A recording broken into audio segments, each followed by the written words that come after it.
My name is Maya, and I am 24 years old. For 2 decades, I lived as a servant in the house that was supposed to be my home. I woke up at 4 o'clock every single morning to scrub the marble floors, prepare gourmet meals, and hand-wash delicate fabrics, all while my brother, Tyler, slept soundly until noon in his king-sized bed. My parents, Robert and Cynthia Vance, told the world we were a happy family.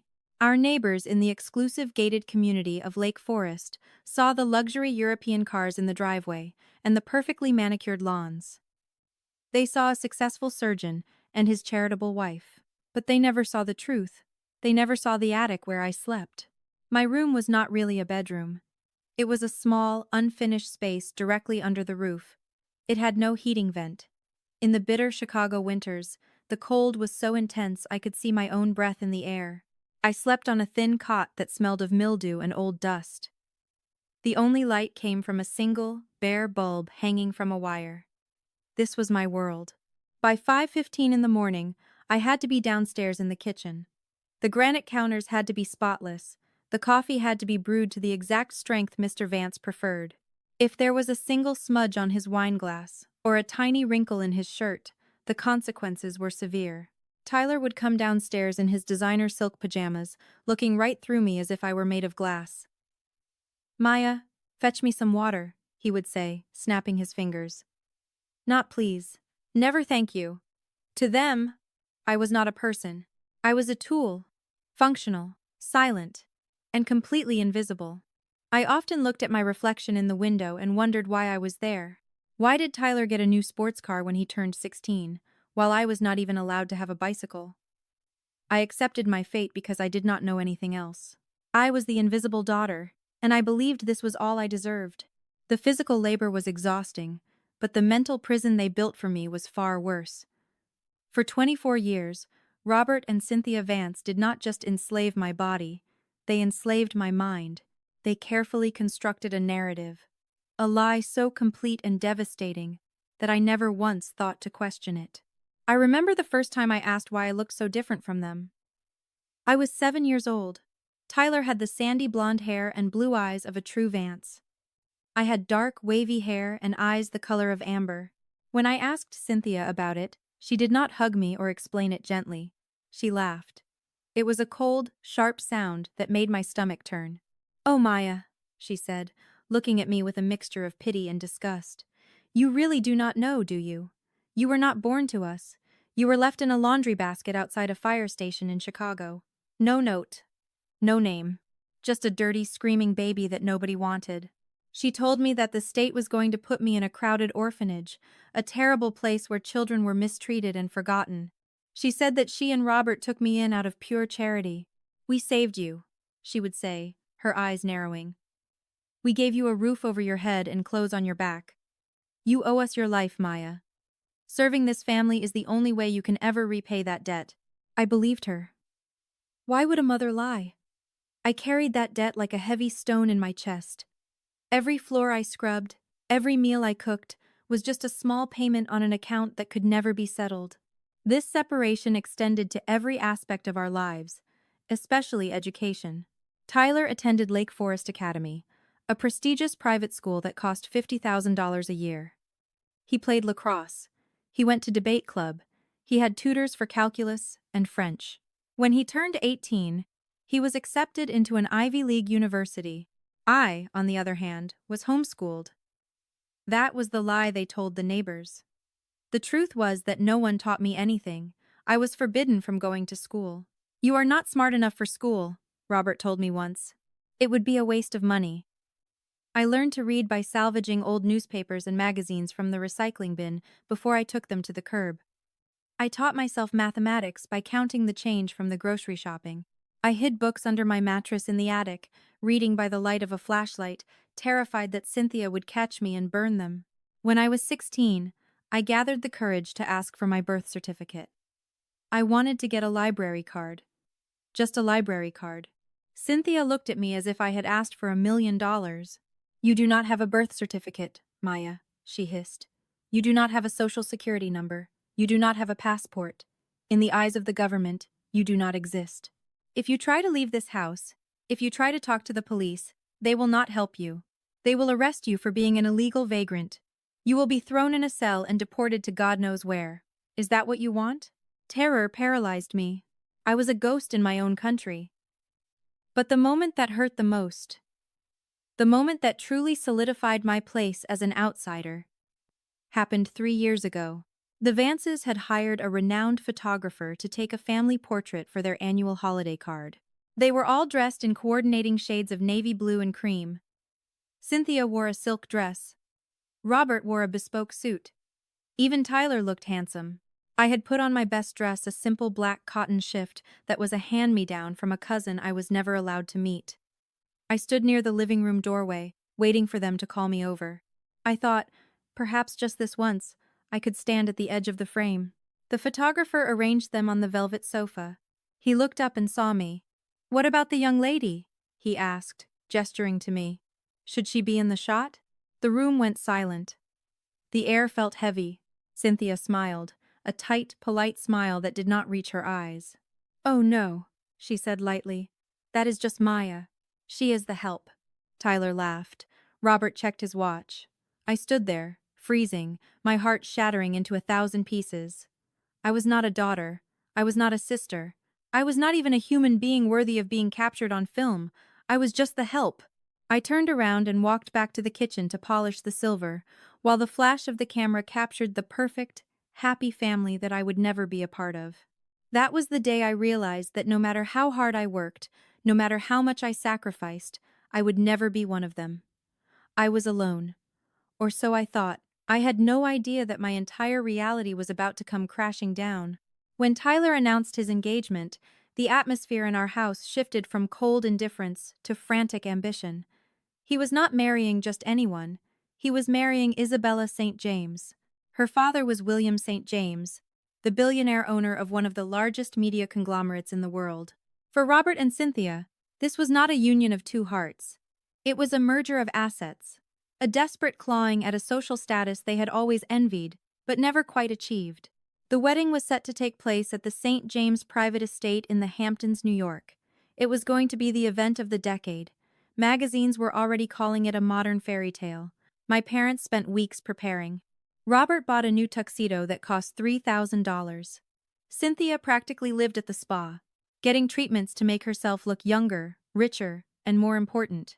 I foolishly allowed a tiny spark of hope to ignite in my chest.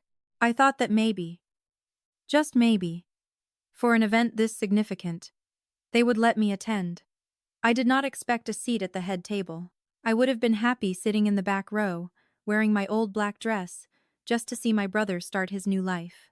3 weeks before the ceremony, Cynthia cornered me in the pantry while I was organizing the spice jars. Her face was set in a hard, unyielding line. "We need to discuss your role at the wedding," she said. My heart lifted slightly. Am I going with you?" She laughed, a dry, humorless sound. "Do not be ridiculous, Maya. Look at you. You do not have the clothes, the manners, or the breeding to mingle with the St. James family. You would embarrass us before the appetizers were even served." She stepped closer, her voice dropping to a harsh whisper. "However, the catering company needs extra hands. I have arranged for you to work the event. You will travel with the staff van. You will wear the uniform. And you will serve champagne." My stomach dropped. "You want me to be a servant at my brother's wedding?" "I want you to be useful," she snapped. "And let me be very clear, Maya. You are strictly forbidden from telling anyone who you are. To the guests, to Isabella, and especially to William St. James, you are not Tyler's sister. You are not a Vance. You are just Maya from the catering team. If you utter a single word about being related to us, I promise you, you will regret it for the rest of your life." The day of the wedding arrived. The St. James estate was breathtaking. It sat on a cliff overlooking the Atlantic Ocean, a sprawling mansion of white stone and glass. The lawn was greener than emeralds, dotted with white tents and thousands of fresh hydrangeas imported from Holland. While my parents and Tyler arrived in a chauffeured limousine, sipping sparkling water and smiling for the paparazzi, I entered through the service loading dock around the back. The catering manager, a stressed woman with a clipboard, threw a black apron at me.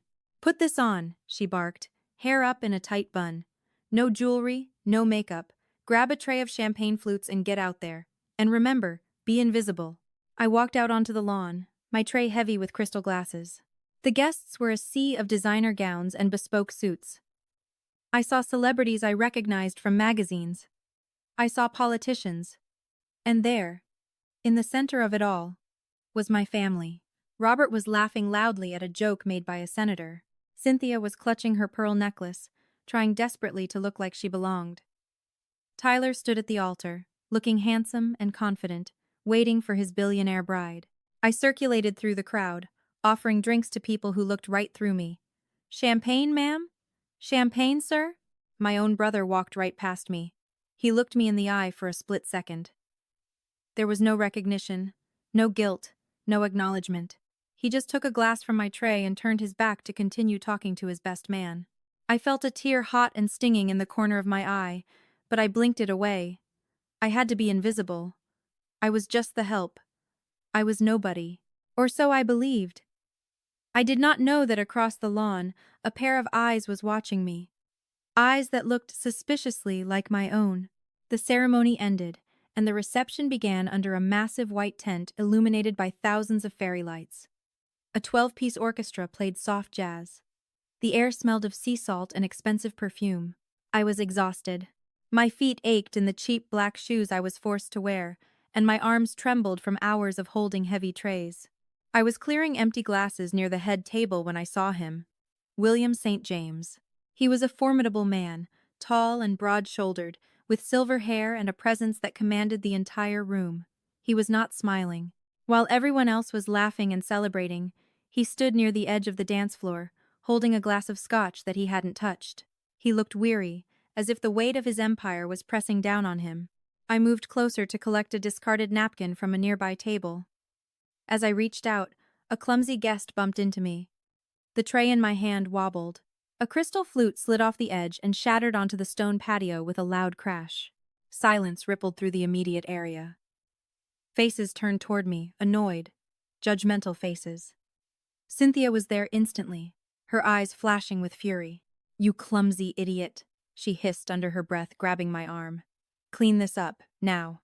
I dropped to my knees, my cheeks burning with humiliation. I began picking up the shards of glass with my bare hands. "I'm sorry," I whispered. "I'm so sorry." "Leave it," a deep voice commanded. I froze. A pair of polished leather shoes stepped into my line of vision. I looked up slowly. William St. James was standing over me. But he wasn't looking at the broken glass. He was looking at my face. His expression was unreadable at first.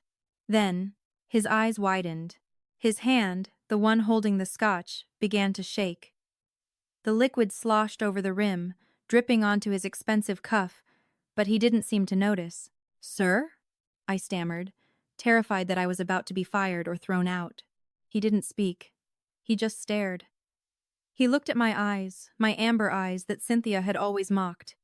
He looked at the shape of my chin. He looked at the small, crescent-shaped birthmark just behind my left ear, which was exposed because my hair was pulled up in the required severe bun. The color drained from his face. He looked like he had seen a ghost. "Eleanor?" he breathed. The name came out as a broken whisper, barely audible over the music. I shook my head, confused. "No, sir. My name is Maya. I'm with the catering staff." He dropped to one knee. The great William St. James, a man worth billions, was kneeling on the patio in front of a servant. The guests nearby gasped. Cynthia's mouth fell open. "Maya," he repeated, testing the name. He reached out a hand as if to touch my face, then pulled it back, his fingers trembling. "Turn your head. Please. Just a little." I was too frightened to disobey. I turned my head to the right. He stared at the birthmark behind my ear. A gasp escaped his lips, a sound of pure, agonizing pain mixed with disbelief. "It can't be," he murmured. 24 years. It's impossible." He looked back into my eyes. His own eyes were filling with tears. "Who are you?" he asked, his voice cracking. "Who are your parents?" Cynthia stepped in, her voice shrill and panicked. "Oh, Mr. St. James, please forgive her. She is just a clumsy girl we know from back home. She has no family. She's a nobody. We just let her help out. Maya, go back to the kitchen immediately." William ignored her completely. He didn't even blink. His gaze was locked on me, intense and searching. It felt like he was looking into my soul, seeing something that I didn't even know was there. "Do not move," he said to me, his voice firm now, commanding. He stood up slowly, never breaking eye contact. "Meet me in the rose garden. 5 minutes. Alone." But Sir Cynthia started. "Silence!" William barked. The authority in his voice was terrifying. Cynthia snapped her mouth shut, her face pale. He looked at me one last time, a look of desperate hope and terrifying vulnerability. "Please," he said softly. "I need to know." Then he turned and walked away toward the dark shadows of the garden, leaving me kneeling amidst the broken glass, my heart pounding like a drum against my ribs. I knew, in that moment, that my life was about to change forever. The rose garden was quiet, a stark contrast to the noise and music of the reception tent. The air was heavy with the scent of blooming flowers and the salt spray from the ocean below. My hands were shaking so badly I had to clasp them together to stop them. William St. James was standing by a stone fountain, staring out at the dark water. When he heard my footsteps on the gravel path, he turned around quickly. In the dim moonlight, he looked older, more fragile than the titan of industry I had seen in the magazines. "Thank you for coming," he said. His voice was gentle, lacking the command he had used with Cynthia. "Please, sit." He gestured to a stone bench. I sat on the edge, ready to bolt if necessary. He remained standing, keeping a respectful distance. "You said your name is Maya?" he asked. "Yes, sir. Maya Vance." "Well, I use the name Vance, but Mrs. Vance says I am not really one of them." He nodded slowly, as if processing a complex puzzle. He reached into the inside pocket of his tuxedo jacket and pulled out a leather wallet. From it, he extracted a small, worn photograph. It was black and white, creased at the corners, clearly cherished. "Look at this," he said, handing it to me. I took the photo. It was a picture of a young woman laughing. She was sitting on a swing, her head thrown back in joy. She had dark, wavy hair. She had a chin that curved just like mine. And even in black and white, I could see that her eyes were light, bright, like amber. "This is my wife, Eleanor," William said softly. "She passed away 5 years ago. But look closely at the baby in her lap." I looked down. There was a baby, maybe 6 months old, nestled in the woman's arms. The baby was smiling, a gummy, happy grin. And behind the baby's left ear, visible because her head was turned, was a small, crescent-shaped mark. My breath hitched in my throat. I reached up and touched the skin behind my own ear. The exact same spot. "That baby is our daughter," William continued, his voice thick with emotion. "Her name was Elena St. James. 24 years ago, she was taken from us, abducted from her nursery while we slept. The police searched for years. The FBI was involved. We spent millions. But we never found a trace." He looked at me, tears streaming openly down his face now. "I thought she was gone forever. I thought I would die without ever knowing what happened to my little girl. But then, I saw you tonight." I saw Eleanor's eyes looking back at me. I stared at the photo, then at him. My mind was spinning. "But Mrs. Vance said I was abandoned. She said I was left at a fire station in a laundry basket. She said no one wanted me." "That is a lie," William said, his voice hardening with sudden anger. "Not at me, but for me. You were not abandoned. You were stolen. You were the most wanted, most loved baby in the world. My wife died of a broken heart because she lost you." He took a step closer. "Maya. Elena. I know this is impossible to believe. I know you are scared, but I need to be sure. I have a medical kit in my study. A simple DNA swab. It will take 48 hours to get the results. Please, will you do this for me? Will you help me find out the truth?" I looked at the man standing before me. I saw the pain in his eyes, the raw, desperate hope. For the first time in my life, someone was looking at me not as a servant, but as a treasure. "Okay," I whispered. "I'll do it." 2 days later, I was back in the attic, scrubbing a stain out of one of Tyler's silk ties. The wedding festivities were over, and life had returned to its bleak normalcy. The Vances were exhausted but triumphant. believing they had successfully integrated into high society. They had no idea that a storm was brewing. My phone buzzed in my pocket. It was a cheap prepaid model I had bought secretly. I pulled it out. An unknown number. Hello? Maya. It was William St. James. His voice was no longer trembling. It was steady, resonant, and filled with a profound, terrifying certainty. I have the results. I stopped scrubbing. The world around me seemed to freeze. And? The test confirms it. The probability is 99.9%. You are my daughter. You are Elena St. James. I sank onto the floor, clutching the phone. Tears welled up in my eyes, not of sadness, but of a relief so powerful it felt like physical pain. I wasn't unwanted. I wasn't trash. I was someone. Listen to me carefully, William continued. I have not just been waiting for these results. I have been investigating. I hired private detectives to look into Robert and Cynthia Vance. What did you find? I asked, my voice shaking. Robert Vance had a gambling problem 24 years ago. He owed a significant amount of money to some very dangerous people in Chicago. He needed cash. Fast. There are records. Fragmented dark web records. Of a baby being sold to settle a debt. But the buyer backed out at the last minute because the heat from the FBI investigation was too intense. I gasped. So, they kept me? They were stuck with you, William said, his voice cold with fury. They couldn't return you without getting caught, and they couldn't sell you. So they kept you. They hid you in plain sight. They enslaved you to punish you for the trouble you caused them. They turned their crime into their convenience. A wave of nausea washed over me. The people I had called sir and ma'am, the people I had served for my entire life, were not my saviors. They were my kidnappers. They were monsters who had stolen me from a loving family and used me as free labor for 2 decades. What do we do now? We make them pay, William said. I have arranged a meeting.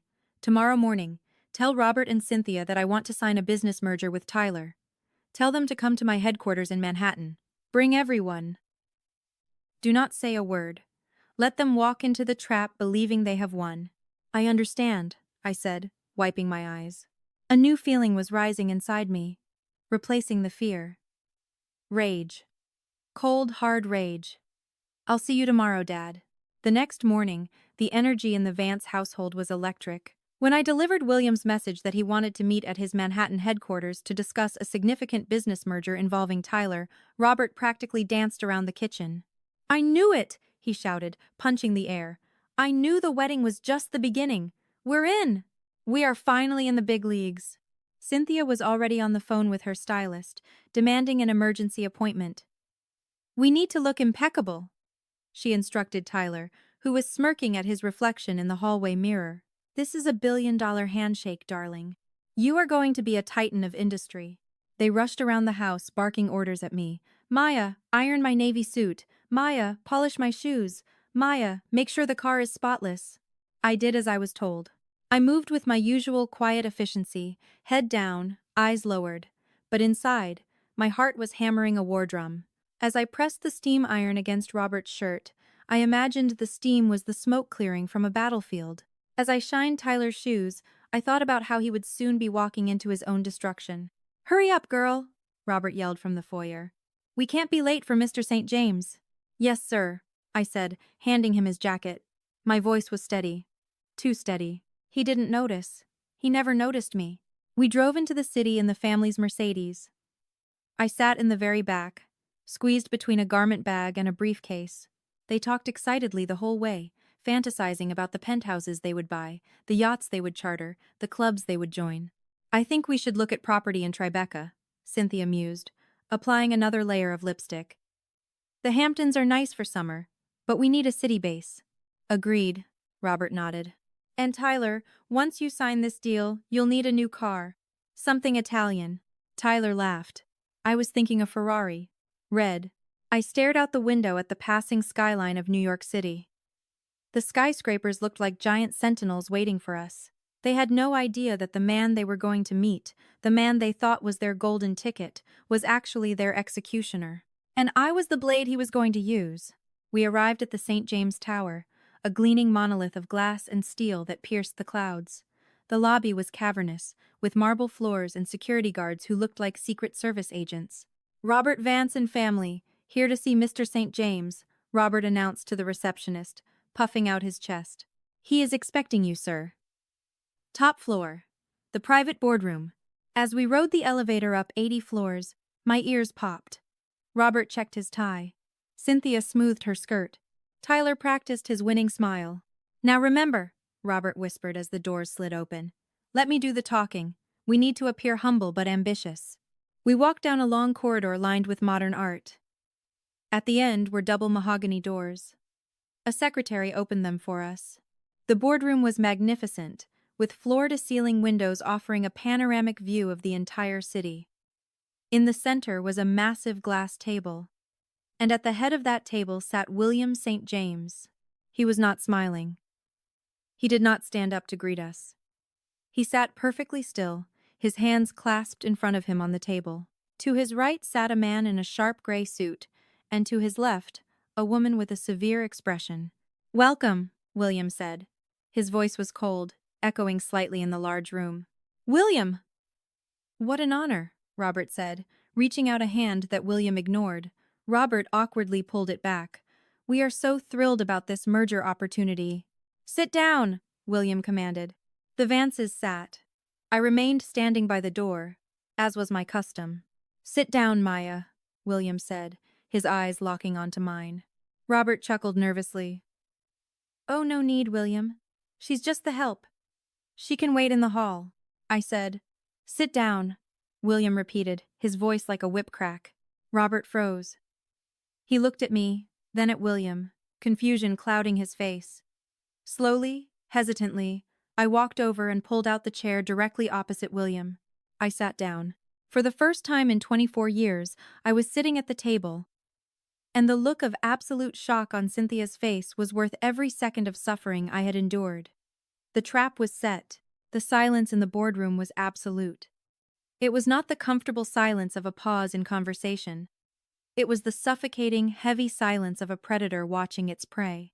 Robert Vance shifted in his leather chair, the expensive material creaking loudly in the quiet room. He looked at the black leather portfolio that William St. James had slid across the glass table. "Well," Robert said, his voice cracking slightly before he cleared his throat to regain his composure. "This is it, then? The merger agreement? The details of the partnership?" William did not blink. His hands remained clasped. "Open it, Robert." Robert exchanged a giddy glance with Cynthia. He reached out with trembling, greedy fingers and flipped open the cover of the portfolio. He expected to see legal jargon, equity splits, and signature lines that would guarantee his family's wealth for generations. Instead, he saw a single sheet of paper with a government seal at the top. Robert frowned. He squinted at the document. I do not understand. What is this? DNA Diagnostic Center? Federal Bureau of Investigation? Read the highlighted paragraph," William commanded. His voice was no longer the polite voice of a host. It was deep, resonant, and vibrating with suppressed fury. Robert's eyes scanned down the page. As he read, the color drained from his face, leaving his skin a sickly shade of gray. His mouth opened and closed like a fish out of water, but no sound came out. "What is it?" Cynthia snapped, leaning over his shoulder to look at the paper. "Robert, what is wrong with you?" She snatched the document from under his hand. Her eyes darted across the text. Subject 1. Maya Vance. Subject 2. William St. James. Probability of paternity. 99.999%. The paper slipped from her manicured fingers and fluttered to the floor. She looked up at William, her eyes wide with terror. This is a mistake," Cynthia stammered, her voice pitching up into a shrill, nervous laugh. "This is some kind of joke, right? A prank? She is nobody. She is just an orphan we found." "Do not lie to me, Cynthia," William said. He did not shout, but the intensity of his tone made everyone in the room flinch. "I know everything. I know about the gambling debts Robert accumulated 24 years ago. I know about the $200,000 he owed to the syndicates in Chicago. And I know that on the night of March 3rd, 2000, you did not find a baby in a laundry basket outside a fire station. Robert was shaking his head violently, sweat beading on his forehead. No, no, that is not true. We are good people. We took her in. You bought her. William cut him off, his voice slicing through the air like a guillotine.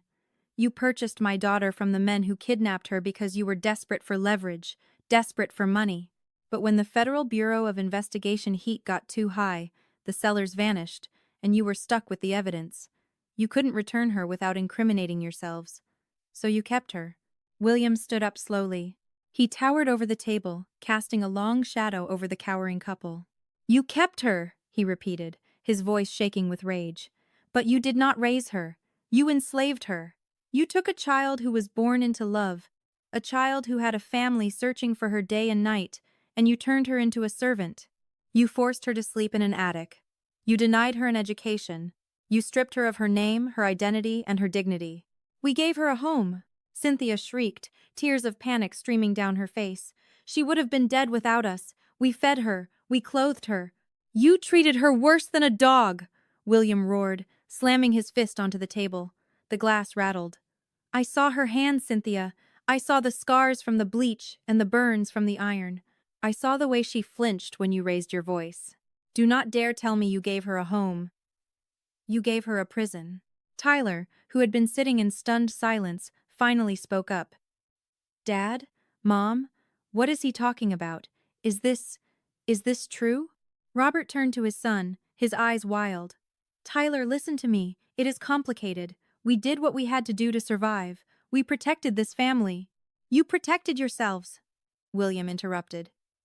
He turned his gaze to the man and woman sitting beside him, the ones the Vances had assumed were corporate lawyers. Special Agent Miller.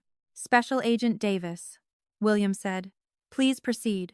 The man and woman stood up simultaneously. They reached into their jackets, but instead of pulling out pens or notepads, they pulled out gold badges and handcuffs. Robert Vance, Cynthia Vance, Special Agent Miller announced, his voice booming in the acoustic space of the boardroom. You are under arrest for the kidnapping of Elena St. James, federal human trafficking, child endangerment, and 20 counts of document fraud. No! Robert screamed, scrambling backward in his chair. You can't do this. Do you know who I am? I am a respected surgeon. I have rights. You have the right to remain silent, Special Agent Davis said calmly, walking around the table. She grabbed Robert's arm and twisted it behind his back with practiced efficiency. The metallic click-click of the handcuffs echoed through the room.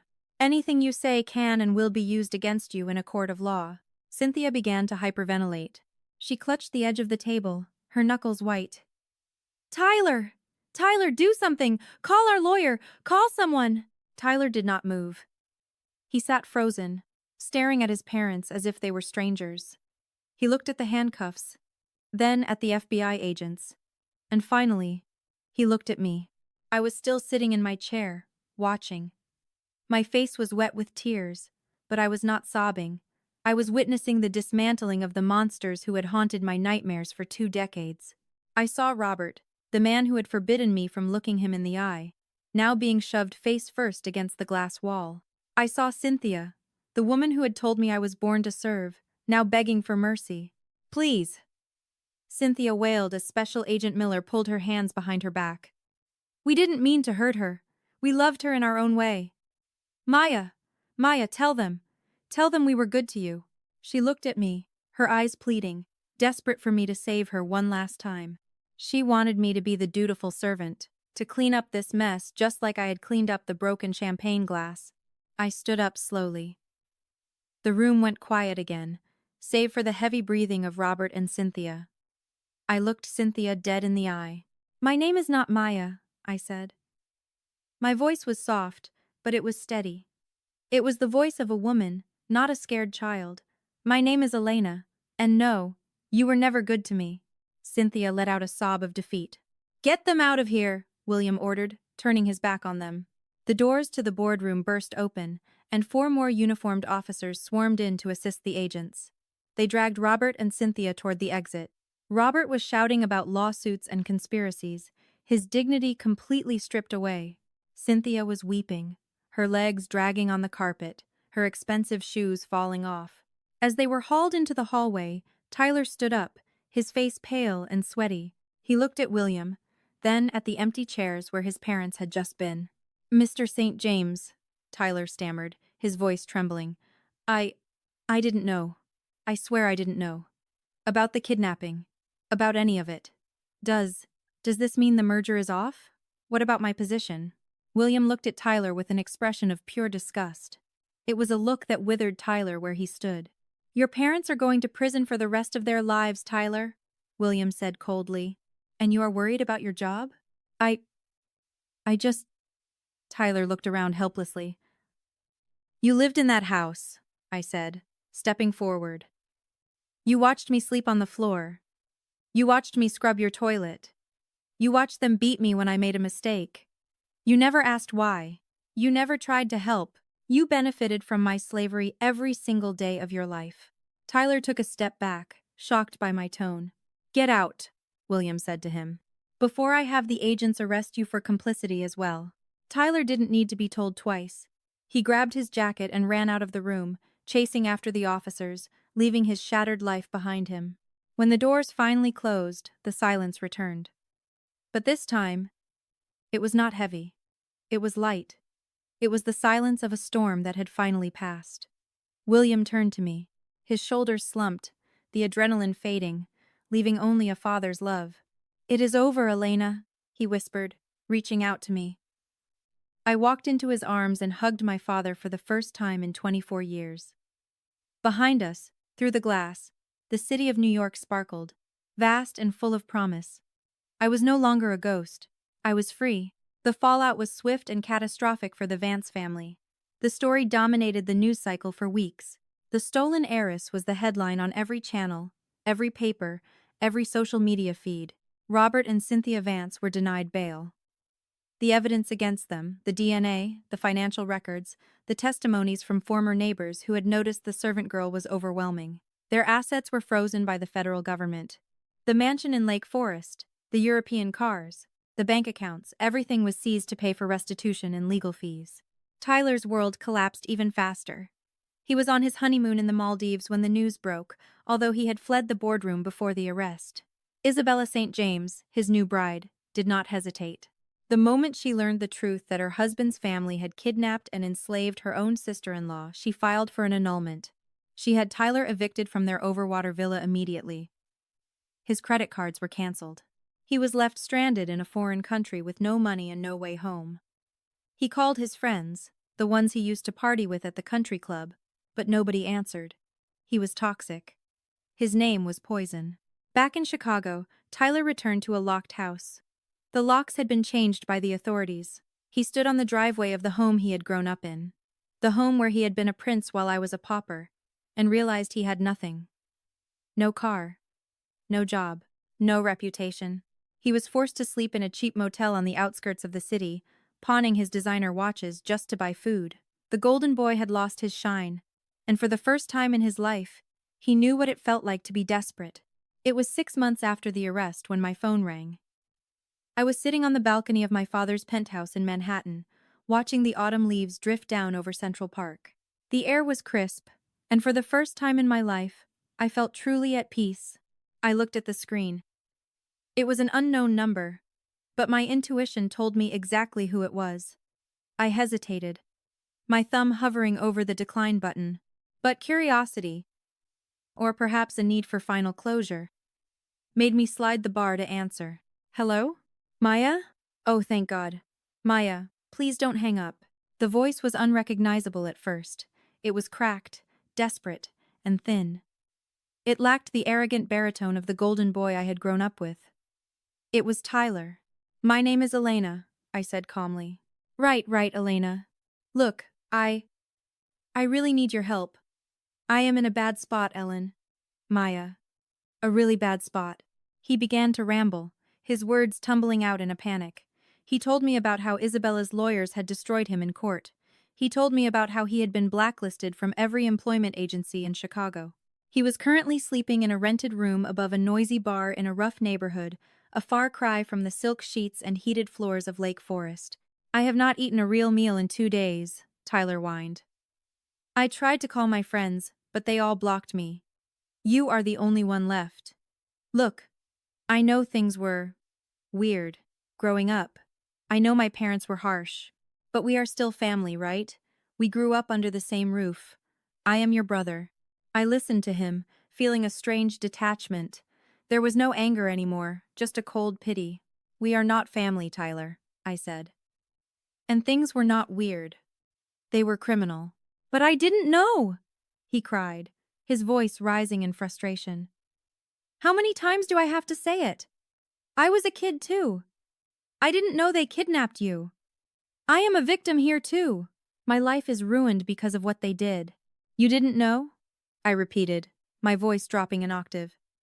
Tyler, stop lying.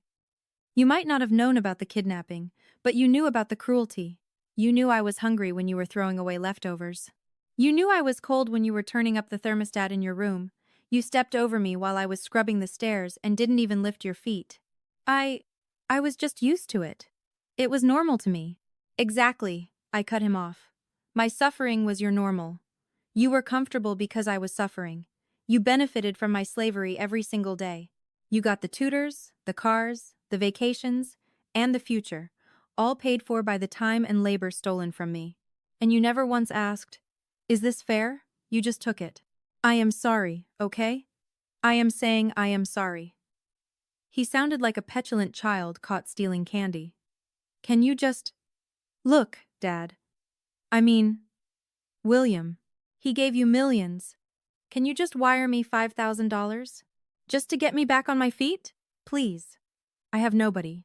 I stood up and walked to the railing of the balcony. The city below was alive with millions of people working, struggling, and surviving. No, Tyler, I said. What? But you have so much.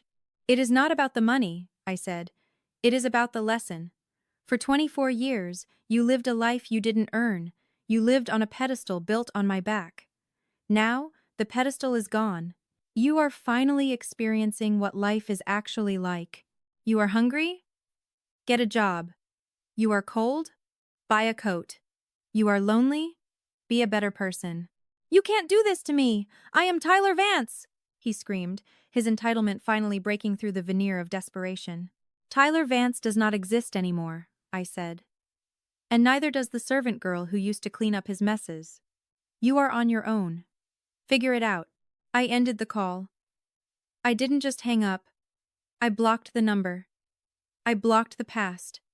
I put the phone down on the glass table and took a deep breath of the cool New York air. The silence that followed was not empty, it was full. It was the sound of my own life, finally beginning. 5 years have passed since the heavy iron doors of the federal penitentiary slammed shut behind Robert and Cynthia Vance. I do not visit them. I do not write to them. They are ghosts of a past that I have buried deep beneath the foundation of my new life. I legally changed my name the day the judge banged his gavel. Maya Vance is dead. Elena St. James is alive. I did not spend my inheritance on sports cars or empty luxury. Instead, I used the trust fund to establish the Sunflower Foundation, a non-profit organization dedicated to locating missing children and supporting survivors of human trafficking. In just 3 years, we have reunited over 200 families. Every time I see a mother hold her lost child again, I feel a piece of my own heart healing. This morning, I stood in front of the floor-to-ceiling mirror in my bedroom. The view behind me was the sprawling, vibrant skyline of Manhattan, bathed in golden sunlight. But I was not looking at the city. I was looking at the woman in the reflection. She was wearing a tailored cream suit, not a maid's uniform. Her hair was loose and wavy, not pulled back in a severe bun. Her chin was held high. But most importantly, her eyes, those amber eyes that Cynthia Vance had hated so much, were bright with purpose. I thought about the girl who used to sleep in an attic, shivering in the cold, believing she was worthless. I wish I could go back and whisper to her. I would tell her to hold on. I would tell her that the darkness is not the end. The Vances tried to bury me in that house. They tried to erase me, but they made a fatal mistake. They did not realize that I was a seed. And now, finally, I have bloomed. My name is Elena St. James, and this is just the beginning of my story. This image is completely not real. It is just a product of Photoshop and AI, used to illustrate the content only. Don't believe in that, verify the information, and prove that this image is not real. The stories and images on this channel are inspired by real experiences and online communities like Reddit. For privacy and storytelling purposes, names, dates, and certain details have been changed or created using AI. Any resemblance to real persons, living or dead, or actual events, is purely coincidental.